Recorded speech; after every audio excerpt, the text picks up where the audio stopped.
ஐநா துணையில அடுத்து நடக்க போகுதுன்னு வாங்க பார்க்கலாம். நிலா வீட்டுக்குள்ள நுழைஞ்சு கோமா சேரனை பார்த்து பேசிக்கிட்டே இருக்கலதான் பின்னாடியே பார்த்தா குட்டி போட்ட பூனை மாதிரி ராகவ் ஓடியாராரு.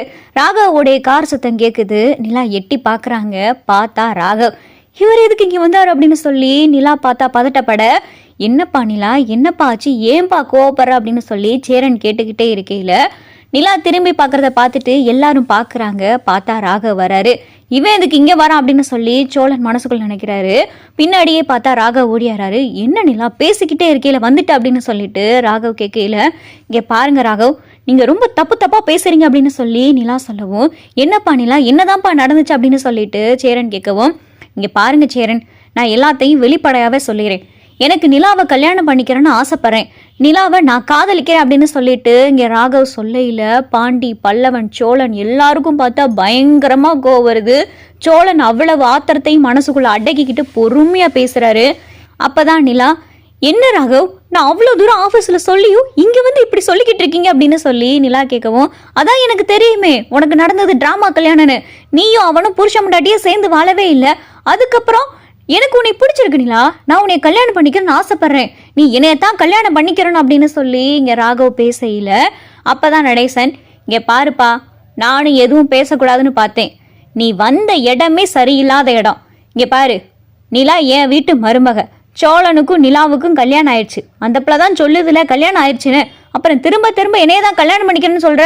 என்னப்பா, என்ன வேற விதத்தில் பேசினாதான் உனக்கு புரியுமா அப்படின்னு சொல்லிட்டு நடேசன் சொல்லவும், இங்கே பாருங்க அங்கிள், நீங்கள் எல்லாரும் கோவப்படுறதுல எனக்கு அர்த்தமே இல்லாத மாதிரி இருக்கு. என்னங்க, நான் ஏதோ புருஷ முண்டாட்டியா வாழ்ந்து குழந்தை பெற்ற ஒரு பொண்ணை பார்த்து கல்யாணம் பண்ணிக்கன்னு கேட்ட மாதிரி பேசுறீங்க. முன்னாடி நிலா கல்யாணம் ஆயிடுச்சுன்னு சொன்னதும் எனக்கே தப்பா தான் பட்டுச்சு. அதுக்கப்புறம் சேரன் நிலாவுக்கும் சோழனுக்கும் நடந்த கல்யாண விவரம் எல்லாத்தையும் சொன்னதுக்கு அப்புறம், ஏன் இவங்க டிவோர்ஸ்க்கு அப்ளை பண்ணியிருக்காங்கன்ற விஷயம் முதற்கொண்டு சேரன் சொன்னதுக்கு அப்புறமா தான் எனக்கு நிலாவை கல்யாணம் பண்ணிக்கிறேன்னு இன்னும் உறுதியாவே தோண ஆரம்பிச்சிருச்சு. நான் என்ன நிலாவை இந்த நிமிஷமேவா கல்யாணம் பண்ணிக்கிறேன்னு சொல்றேன். நிலாவுக்கும் சோழனுக்கும் விவாகரத்து கிடைச்சதுக்கு அப்புறமா நிலா எப்படியும் சோழனை பிரிஞ்சிருவாங்க தானே. அவங்களுக்கு விவாகரத்து அஃபிஷியலாக கிடைச்சதுக்கு அப்புறமா நான் நிலாவை கல்யாணம் பண்ணிக்கிறேன் அப்படின்னு சொல்லி ராகவ் சொல்லவும், சோழன் பார்த்தா பயங்கரமாக கோப்படுறாரு. சேரனுக்கும் பார்த்தா கோவம் வருது. இவங்கிட்ட நம்ம எல்லாத்தையும் தெளிவாக பேசுனா இவன் என்ன இந்த அர்த்தத்தோட புரிஞ்சுக்கிறானே அப்படின்னு சொல்லி சேரன் மனசுக்குள்ள நினைக்கிறாரு. அப்போதான் நிலா, இங்கே பாருங்க ராகவ், நீங்கள் என்ன அர்த்தத்தில் பேசிக்கிட்டு இருக்கீங்கன்னு எனக்கு தெரியல. நான் உங்களை அந்த கண்ணோட்டத்திலேயே பார்க்கல. நீங்கள் என்னுடைய ஆஃபீஸில் பாஸ், அவ்வளவுதான். நான் உங்களுடைய ஸ்டாஃப். மற்றபடி உங்களை நான் எந்த விதமான அர்த்தத்திலையும் பார்க்கவே இல்லை. நீங்கள் இந்த மாதிரி எண்ணத்தெல்லாம் வச்சுக்கிட்டு தான் எனக்கு வாட்ச் ப்ரெசென்ட் பண்ணீங்கன்னு தெரிஞ்சிருந்தா நான் அதை வாங்கியிருக்க கூட மாட்டேன். தயவு செஞ்சு புரிஞ்சுக்கங்க ராகவ், எனக்கு உங்கள் மேலே எந்த இன்ட்ரெஸ்ட்டும் கிடையாது. நான் யாரையும் காதலிக்கிற மனநிலைமையிலையும் கிடையாது அப்படின்னு சொல்லிட்டு நிலா சொல்லவும், அதான் ஏன் நான் என்ன அழகா இல்லையா, ஸ்டேட்டஸ்ல இல்லையா, என்ன குறைச்சல இருக்கேன்? நான் நீங்க இருக்கிறத விட பல மடங்கு என்னால உன்னை நல்லா பாத்துக்கிற முடியும் அப்படின்னு சொல்லிட்டு ராகவ் சொல்லவும், என்ன சொன்னீங்க, நல்லா பாத்துக்கிற முடியுமா? நான் இங்க இருக்கிற இடத்த பார்த்து இவங்களாம் என்னை நல்லா பாத்துக்கிறல, நான் இங்க ஏதோ கஷ்டப்பட்டு இருக்கேன்னு நினைச்சுக்கிட்டு இருக்கீங்களா? நீங்க என்னை எவ்வளோ பெரிய பங்களால கூட்டி போய் வச்சு கோடி ரூபாயில் நீ பார்த்துக்கிட்டாலும் நான் இங்கே இருக்கிற மாதிரி சந்தோஷமா எங்கேயும் நான் இருக்க மாட்டேன். நான் இங்கே ரொம்பவே நல்லா இருக்கேன். எனக்கு உங்கள் மேலே எந்த இன்ட்ரெஸ்ட்டும் இல்லை. உங்கள் மேலே எனக்கு காதலும் வரலை.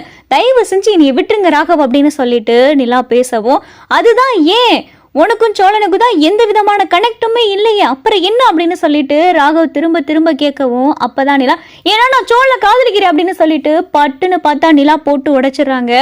சோழன், பாண்டி, பல்லவன், சேரன், நடேசன் எல்லாரும் பார்த்தா நிலாவை டக்குன்னு திரும்பி பார்க்குறாங்க. என்ன சொல்ற அப்படின்னு சொல்லி ராகவ் கேட்கவும், ஆமா, என் மனசுல சோழன் தான் இருக்காரு. நான் சோழனை காதலிச்சுக்கிட்டு இருக்கேன். என் மனசுல சோழன் இருக்கீல, நான் எப்படி உங்களை காதலிக்க முடியும் அப்படின்னு சொல்லி நிலா கேட்கவும், நிலா விளையாடாத அப்படின்னு சொல்லிட்டு ராகவ் கேட்கவும், ஐயோ விளையாடலாம் இல்லை, நீங்க கேட்கறதுக்காகவும் நான் சொல்லல. சோழனை எனக்கு ரொம்ப பிடிக்கும். சோழன் மேல எனக்கு காதல் எப்பயோ வந்துருச்சு. அதை நானே அவர்கிட்ட சொல்லலான்னு தான் இருந்தேன். அதுக்குள்ளேயும் தான் நீங்க இப்படி வந்து எந்த ஏதோ பிரச்சனை பண்ணிக்கிட்டு இருக்கீங்க. நானே கோர்ட்ல போயிட்டு என்னுடைய வக்கீலை பார்த்து நான் கொடுத்த விவாகரத்து கேஸை வாபஸ் வாங்கலான் இருந்தேன். அதுக்குள்ள நீங்க ஏதேதோ பிரச்சனை பண்ணிக்கிட்டு இருக்கீங்க. என் மனசுல சோழன் தாங்க இருக்காரு. எனக்கும் சோழனுக்கும் ஏற்கனவே கல்யாணம் ஆயிடுச்சு. நான் சோழனை மனப்பூர்வமா காதலிக்கிறேன். சோழனை என் கணவரா நான் ஏத்துக்கிற போறேன்.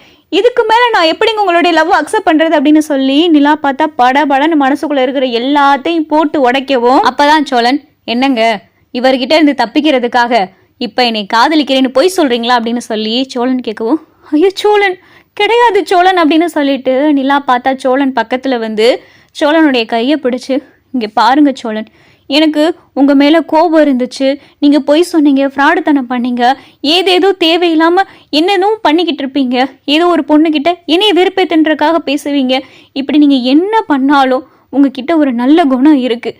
நீங்கள் அன்றைக்கி நான் ஆஃபீஸில் கூட லேப்டாப்பை நான் காணணும் ஒரு ஃபோன் தான் பண்ணேன், நீங்கள் நினச்சிருந்தா அசால்ட்டாக விட்டு போயிருக்கலாம். திருவண்ணாமலையில் கூட எனக்கு இந்த கல்யாணத்தில் விருப்பம் இல்லைன்னு சொன்னேன், நீங்கள் நினச்சிருந்தா ஏதோ ஒரு பொண்ணுன்னு சொல்லி விட்டுட்டு போயிருக்கலாம். ஆனால் எனக்காக ஹெல்ப் பண்ணுறேன்னு சொல்லி வந்தீங்க. திருவண்ணாமலையிலிருந்து இந்த நிமிஷம் வரைய நீங்கள் எனக்காக எவ்வளவோ நல்லது பண்ணியிருக்கீங்க. இப்போ ராகவோட இந்த ஆஃபீஸில் நான் ஒர்க் பண்ணிக்கிட்டு இருக்கேன்னா அதுக்கு முக்கியமான காரணம் நீங்கள். என் அப்பா டிகிரி சர்டிஃபிகேட்டை தீய வச்சு எரிச்சதுக்கப்புறமா அந்த டிகிரி சர்டிஃபிகேட்டை எனக்காக கஷ்டப்பட்டு வாங்கி கொடுத்தது நீங்கள். இப்படி எல்லாத்துக்கும் எனக்கு பக்கபலமாக இருந்தது நீங்கள். நீங்கள் எவ்வளோதான் சின்ன சின்ன போய் ஃப்ராடுத்தனம் பண்ணியிருந்தாலும் எனக்கு அதெல்லாம் பெருசாகவே தெரியல. நீங்கள் பண்ண நிறைய நல்ல விஷயங்கள் இன்னும் என் மனசுக்குள்ளே இருக்குது. நான் அதெல்லாம் வச்சு பார்க்கையில் உங்களை விட்டு நான் போனால் சந்தோஷமாக இருக்க மாட்டேன்னு எனக்கு தோணுச்சு. உங்கள் மேலே எனக்கு எப்பயோ காதல் வந்துருச்சு Cholan. I love you Cholan அப்படின்னு சொல்லிட்டு நிலா பார்த்தா பட்டுன்னு சோழனை கட்டி பிடிச்சிடறாங்க. சோழனுக்கு பார்த்தா இது கனவா நனவான்னு தெரியல. ராகவ் மூலமாக வந்த பிரச்சனை பார்த்தா நிலாவுக்கு சோழன் மேலே இருக்கிற காதலை சொல்ல வச்சிருச்சு.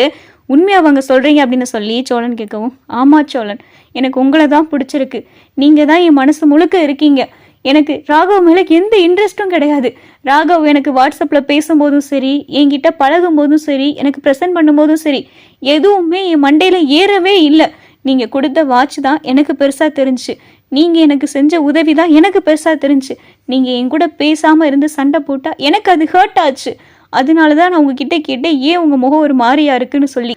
போதுமா ராகவ், இனிமேலாவது என்னை டிஸ்டர்ப் பண்ண மாட்டீங்களே அப்படின்னு சொல்லிட்டு நிலா கேட்கவும் ராகவ் பார்த்தா அதிர்ச்சியில் உறைஞ்சு போய் நிற்கிறாரு. நிலாவே வாயால் சொல்லிருச்சு சோழனை தான் பிடிச்சிருக்குன்னு, சோழனை தான் காதலிக்கிறேன்னு நிலா சொல்லிருச்சு. இதுக்கும் மேலேயும் நீங்கள் நிலாவை தொந்தரவு பண்ணுறது நல்லதில்லை சார் அப்படின்னு சொல்லிட்டு சேரன் சொல்லவும் ராகவ் பாட்டுக்கு அமைதியாக போய் கார் எடுத்துட்டு அவர் பாட்டுக்கு போயிடுறாரு. இங்கே வீட்டில் பார்த்தா எல்லாருக்கும் பயங்கரமான சந்தோஷம். சேரன், சோழன், பாண்டி, பல்லவன், நடேசன் எல்லாருக்கும் ரொம்ப சந்தோஷம்.